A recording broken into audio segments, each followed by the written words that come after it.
بسم اللہ الرحمن الرحیم نحمده ونصلی علی رسولہ الکریم اما بعد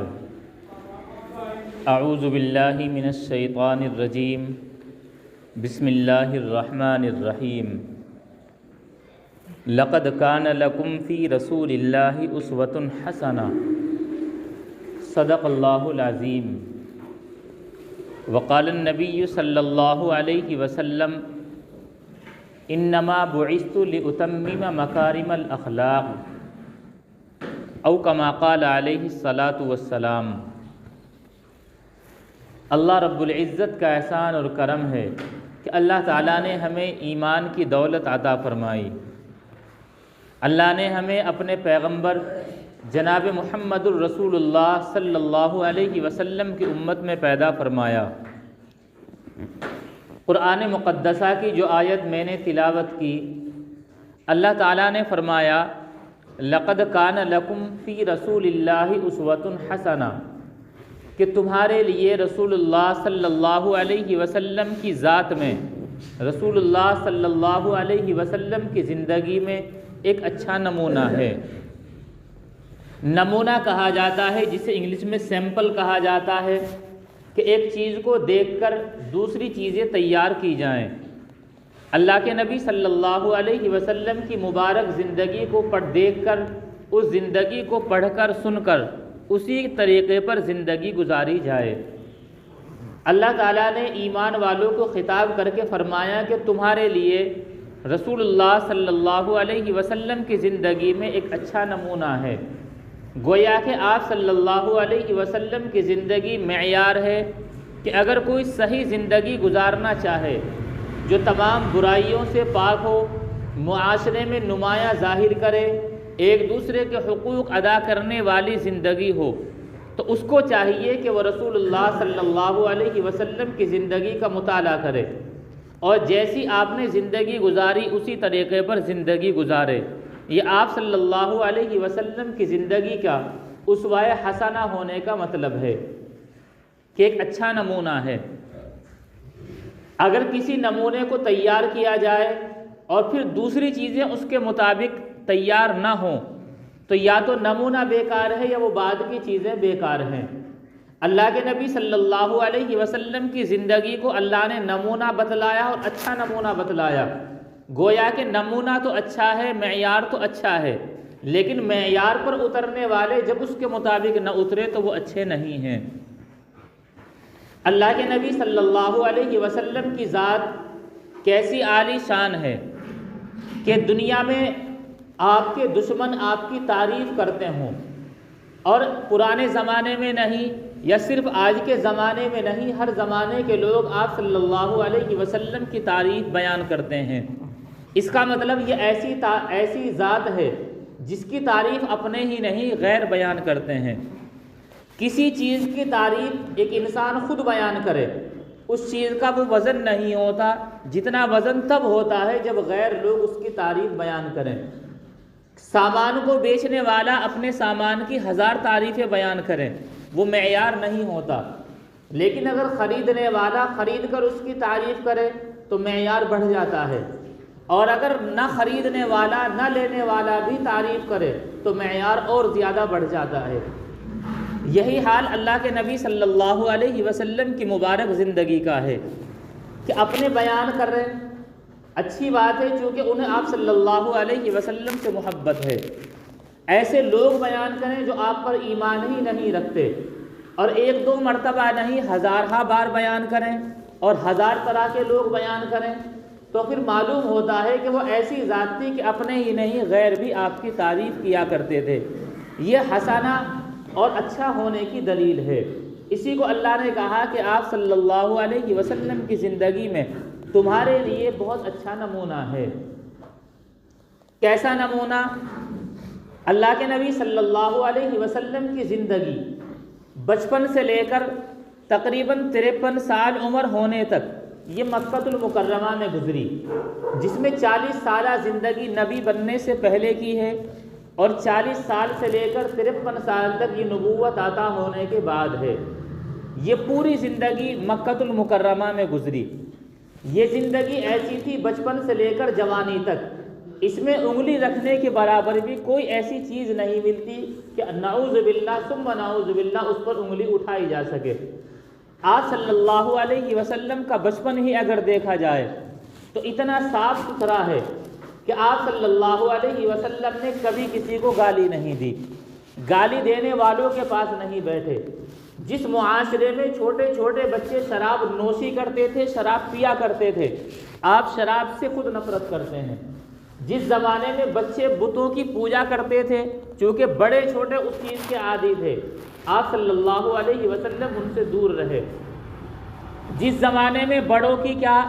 چھوٹوں کی کیا عزت اور تعظیم کا کوئی معیار نہیں تھا، آپ صلی اللہ علیہ وسلم اس زمانے میں بھی جو عمر دراز عورتیں تھیں ان کی خدمت کیا کرتے تھے، بوڑھی عورتوں کا سامان وغیرہ لا کر دیا کرتے تھے۔ بچپن ایسا نمایاں گزرتا جا رہا ہے، جوانی آئی تو آپ پڑوسی، نبی بننے سے پہلے ہی ابھی وہ مقام نہیں ملا، لیکن اللہ نے ایسی فطرت رکھی کہ آپ پڑوسیوں کے حقوق کا خیال رکھتے ہیں، راستے میں تکلیف دینے والی چیز ہو وہ ہٹا دیتے ہیں، ہر ایسی چیز کہ ہر آدمی آپ کی خوبیوں کو بیان کرتا پھرے۔ جس زمانے میں جھوٹ کے بنا کوئی کام نہیں چلتا تھا، اس زمانے میں آپ سچ بولتے تھے، اور ایسے سچے تھے کہ عرب کے لوگ آپ کو صادق کہہ دیا کرتے تھے کہ بالکل سچے آدمی ہیں۔ جس زمانے میں امانت میں خیانت کی جاتی ہوں اس کو برا نہ سمجھتے ہوں، آپ صلی اللہ علیہ وسلم اس زمانے میں امانت داری کا لحاظ رکھتے ہیں۔ ایسی امانت داری کہ آپ کے دشمن جو آپ کے خلاف لڑنے کے لیے پلاننگ کر رہے ہیں،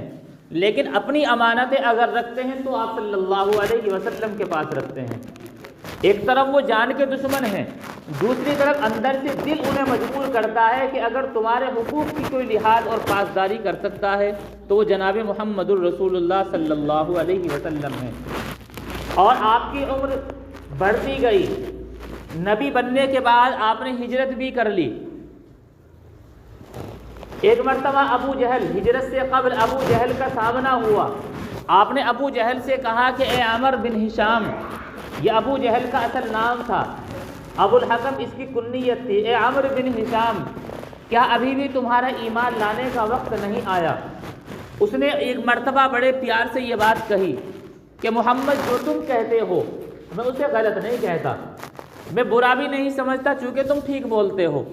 لیکن میں ایمان تمہاری باتوں پر نہیں لا سکتا کیونکہ تمہارے ہاتھ پر ایمان لانے والے یہ غریب غربا لوگ ہیں،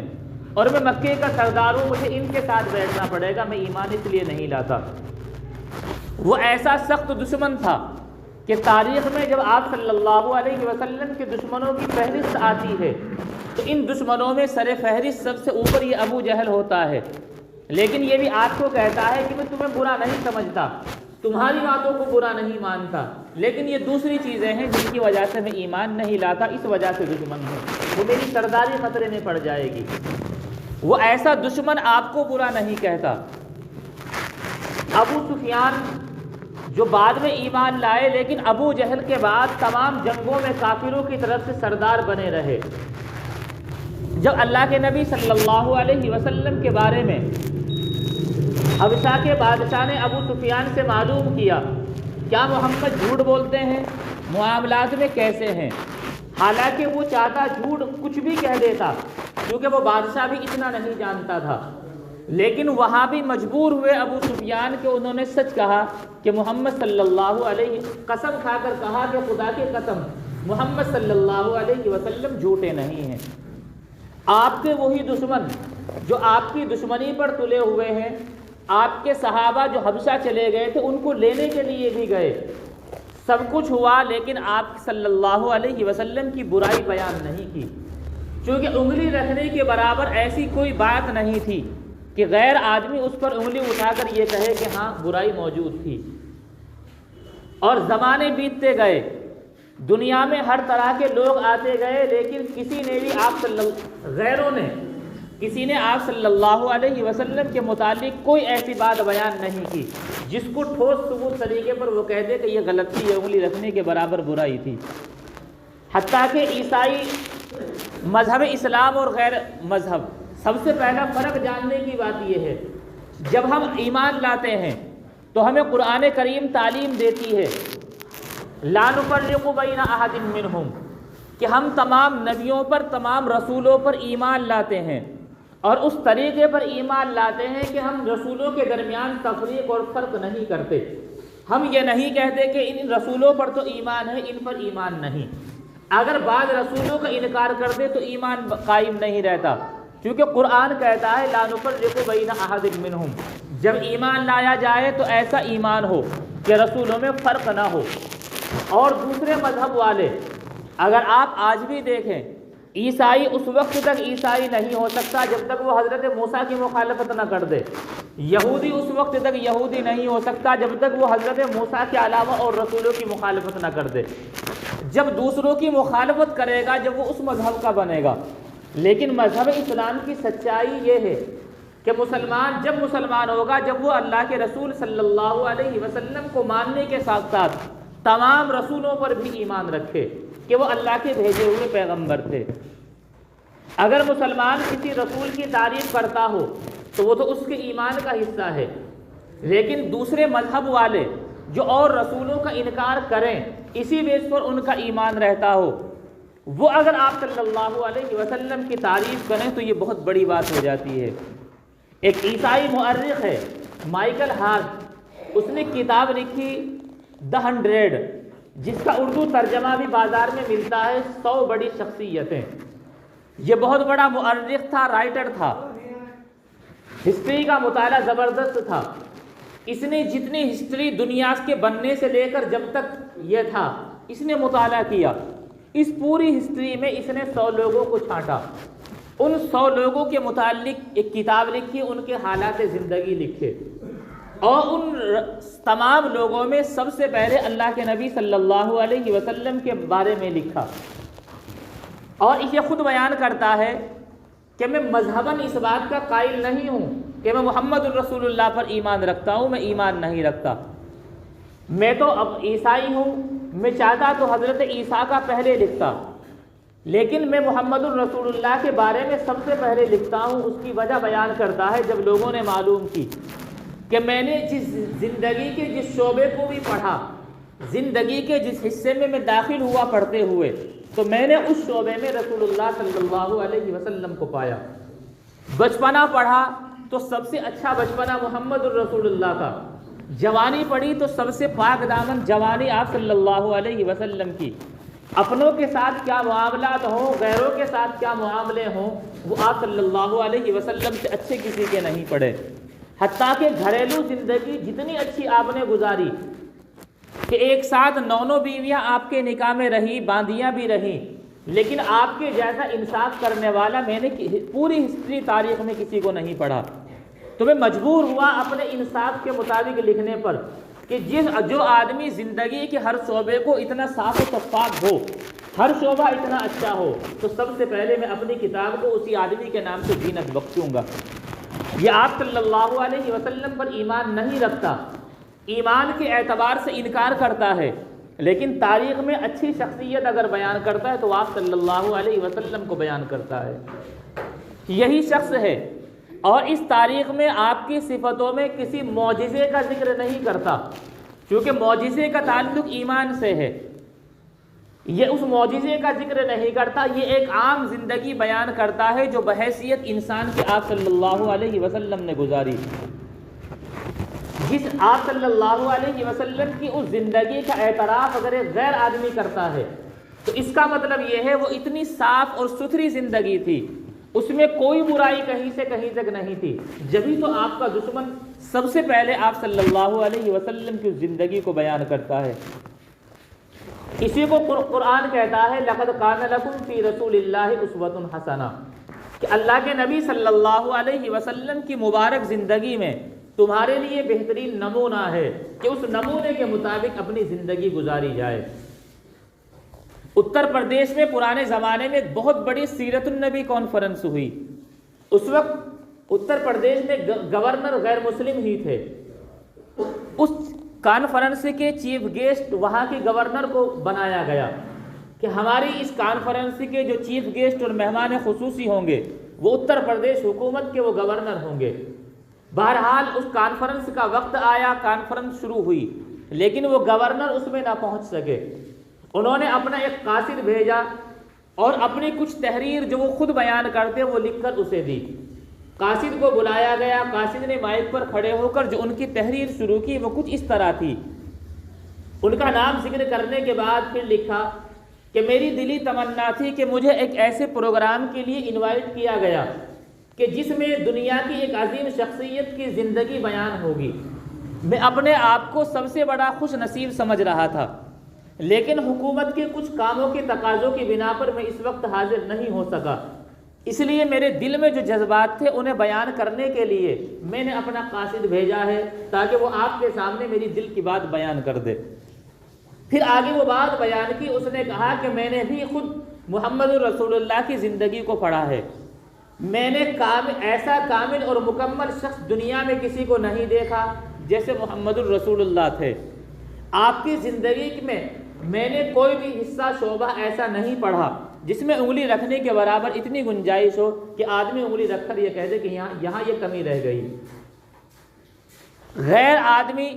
جو آپ صلی اللہ علیہ وسلم پر ایمان نہیں رکھتا، اور یہ پرانے زمانے کی بات نہیں، ہمارے ہندوستان کی سے قریبی دور کی بات ہے، وہ آپ صلی اللہ علیہ وسلم کی ان خوبیوں کو اس طریقے پر بیان کرے، اور ایک ایمان والا شخص جو آپ صلی اللہ علیہ وسلم پر ایمان رکھتا ہو اور اس بات کا تقاضا خود اس کی ذات کرتی ہو، وہ دعویٰ کرتا ہو کہ ہم رسول اللہ صلی اللہ علیہ وسلم کے صدقے جنت میں جانے والے ہیں، ہم آپ کی غلامی میں جنت میں جانے والے ہیں، لیکن اللہ کے نبی صلی اللہ علیہ وسلم کی سیرت کیا ہے اسے معلوم نہ ہو، تو یہ بڑی حیرت کی بات ہوتی ہے۔ قرآن نے خصوصاً اہل ایمان کو خطاب کیا کہ تمہیں زندگی ایسی گزارنی چاہیے، ایک نمونہ پیش کیا جاتا ہے وہ اللہ کے نبی صلی اللہ علیہ وسلم کی زندگی کا، اس کے مطابق زندگی گزاری جائے تو تمہاری زندگی بھی دنیا کے لیے ایک بہتر اچھا نمونہ بنے گی، اور اگر آپ صلی اللہ علیہ وسلم کے نمونے سے ہٹ کر ہو، اس معیار سے ہٹ کر ہو تو یہ زندگی اچھی نہیں ہو سکتی۔ اللہ کے نبی صلی اللہ علیہ وسلم کی زندگی کو مختلف کئی ہفتوں سے ذکر کیا جا رہا تھا، کچھ خاص چیزیں جو آپ صلی اللہ علیہ وسلم کی زندگی کی ہمیں اپنانی چاہیے۔ یوں تو کوئی بھی چیز جب ایک غیر آدمی اس بات پہ اقرار کرتا ہے، آپ سیرت النبی پڑھیں، دنیا میں اگر کوئی پریشان شخص ہو وہ آپ صلی اللہ علیہ وسلم کی زندگی کا مطالعہ کر لے تو قسم کھا کر کہا جا سکتا وہ پریشان نہیں رہے گا۔ مثال کے طور پر چند مثالیں میں پیش کرتا ہوں کہ اللہ کے نبی صلی اللہ علیہ وسلم کی زندگی سے ہم کیا چیز لیں جو ہماری پریشانی ختم ہو جائے۔ بہت ساری چیزیں ہیں، ایک چیز یہ ہے کہ اللہ کے نبی صلی اللہ علیہ وسلم ہمیشہ مثبت سوچ رکھا کرتے تھے، ہمیشہ مثبت اور پوزیٹیو جواب دیا کرتے تھے، کبھی بھی کسی کو نراش نہیں کیا، نگیٹو جواب نہیں دیا۔ یہی وجہ ہے کہ آپ صلی اللہ علیہ وسلم کے ساتھی ہوں یا دشمن ہوں، ان باتوں سے ہمیشہ فائدہ اٹھایا کرتے تھے۔ اللہ کے نبی صلی اللہ علیہ وسلم مکہ المکرمہ کے اندر ہیں، آپ کی زندگی آپ کے صحابہ کرام کو ستایا جا رہا ہے، پھر ہجرت کا وقت آیا، ایک صحابی ہجرت کرنے لگے تو کافروں نے روکا، انہوں نے حضرت صہیب رومی رضی اللہ عنہ نے سارا مال انہیں دے دیا اور ہجرت کر گئے۔ اللہ کے نبی صلی اللہ علیہ وسلم نے انہیں یہ نہیں کہا کہ صہیب وہ بڑے کمبخت لوگ تھے، تمہارا مال لوٹ لیا، بہت خراب تھے، ان کا ناس ہو، یہ نہیں کہا۔ اللہ کے نبی صلی اللہ علیہ وسلم نے پوزیٹیو جواب دیا کہ صہیب نے اس سفر میں نفع کا سودا کیا۔ اگر یہ کہتے کہ تمہارا مال لوٹ لیا، ان کا ناس ہو، وہ ایسے ہے، میں بد دعا کر دوں گا، ہلاک ہو جائیں گے، تو ان کی سوچ نگیٹو بنتی، یہ ہمیشہ مکے والوں کے لیے برا سوچا کرتے اور یہ سوچتے کہ میرا نقصان ہوا ہے اس سفر میں۔ آپ نے ایک چھوٹا سا جملہ کیا کہ صہیب نے اس سفر میں نفع کا سودا کیا، اور یقیناً تھا کہ آپ نے دنیا دے دی اور آخرت لے لی، اپنا سب کچھ چھوڑ دیا، اللہ کے نبی صلی اللہ علیہ وسلم کی غلامی میں آ گئے، اس سے بڑا کوئی نفع نہیں ہے، اور وہ مکے والوں کے خلاف ان کا ذہن نہیں بنا۔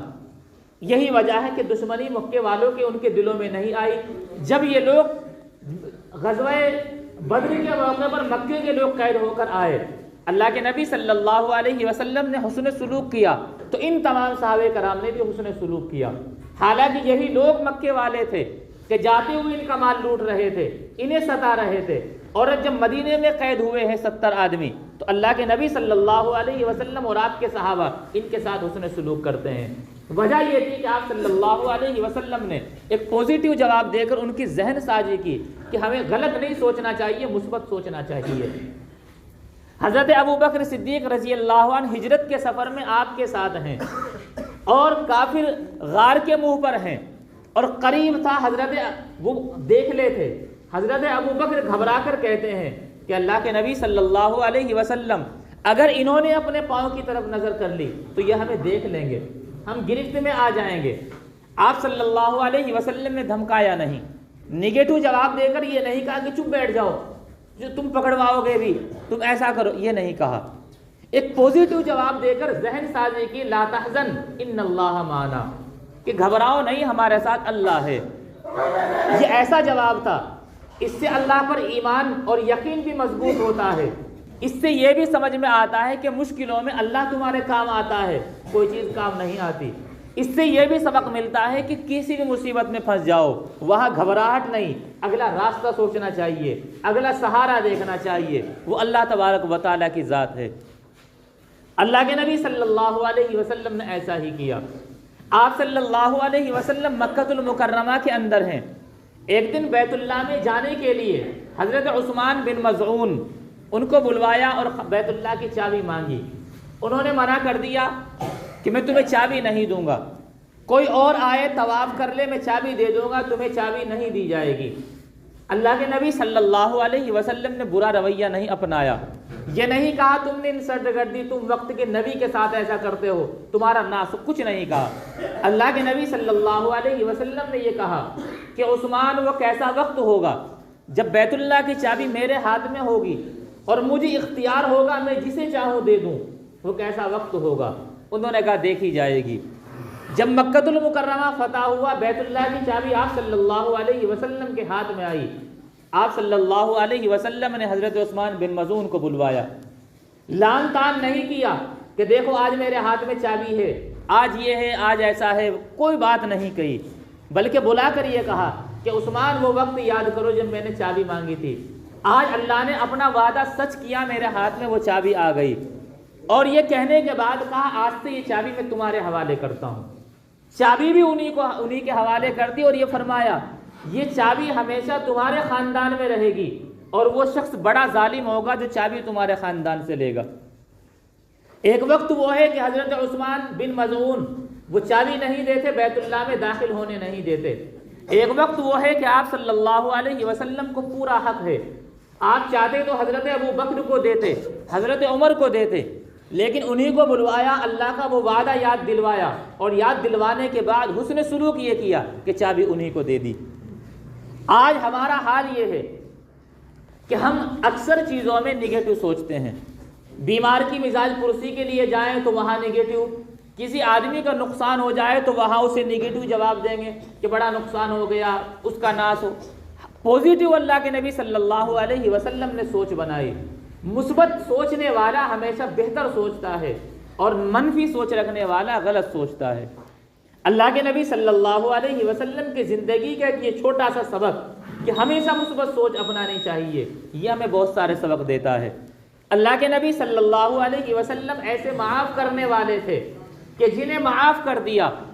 ان کی دشمنی کا کبھی تذکرہ نہیں کیا، اور معاف کرنے کے بعد ابو سفیان آپ صلی اللہ علیہ وسلم ایمان لانے سے پہلے آپ کے کٹر دشمن رہے، سخت مخالف رہے، اور جب آپ نے انہیں معاف کیا وہ ایمان لائے فتح مکہ کے وقت، آپ نے انعام اور احسان کا دروازہ کھول دیا اور یہ کہا کہ آج جو بیت اللہ میں داخل ہو جائے اس کے لیے معافی، جو ابو سفیان کے گھر میں داخل ہو جائے اس کے لیے امان ہے۔ یا ابھی تو ابو سفیان کے ایمان لانے سے پہلے ابو سفیان دشمن تھے،